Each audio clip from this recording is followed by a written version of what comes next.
Kembali bersama kami, pemirsa. Mantan Menpora Imam Nahrawi divonis 7 tahun penjara dan denda 400 juta rupiah dengan subsidiar 3 bulan penjara. Hak politik Imam juga dicabut selama 4 tahun sejak Imam selesai menjalani pidana pokoknya.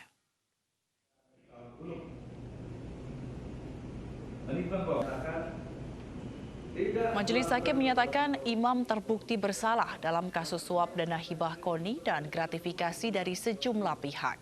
Namun vonis ini lebih ringan dari tuntutan jaksa penuntut umum KPK, yakni 10 tahun penjara dan denda 500 juta rupiah subsidiar 6 bulan penjara. Majelis Hakim juga menghukum Imam membayar uang pengganti senilai 18 miliar rupiah lebih dari yang harus dibayar dalam waktu 1 bulan setelah putusan berkekuatan hukum tetap. Jika tidak, harta benda Imam dapat disita dan dilelang untuk menutupi uang pengganti tersebut.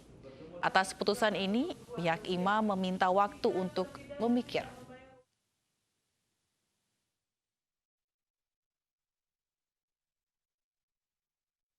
Menyatakan terdakwa Imam Nahrawi telah terbukti secara sah dan meyakinkan bersalah melakukan beberapa tindak pidana korupsi secara bersama-sama dan berlanjut sebagaimana diatur dan diancam pidana dalam dakwaan ke-1 pertama dan dakwaan kedua.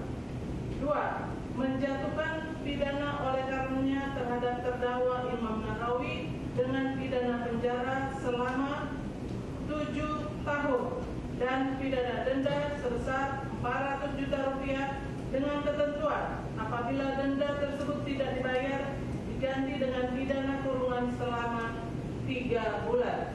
3.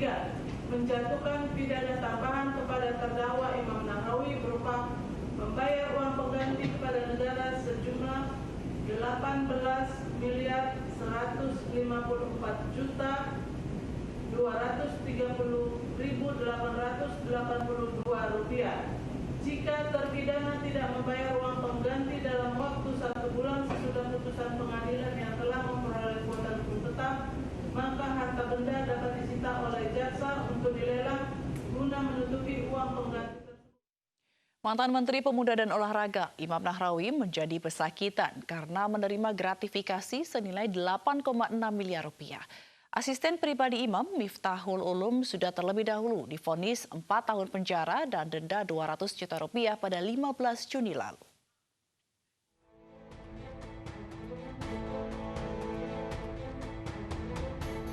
Kasus korupsi dana hibah KONI dari Kemenpora pada 2018 lalu menyeret mantan Menteri Pemuda dan Olahraga Imam Nahrawi.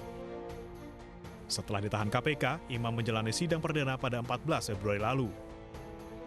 Penetapan tersangka Imam Nahrawi merupakan pengembangan dari operasi tangkap tangan yang dilakukan KPK. Awalnya KPK menjerat 5 tersangka, yakni Ending Fuad Hamidi, Joni E. Awuy, Mulyana, Adi Purnomo, dan Eko Trianto.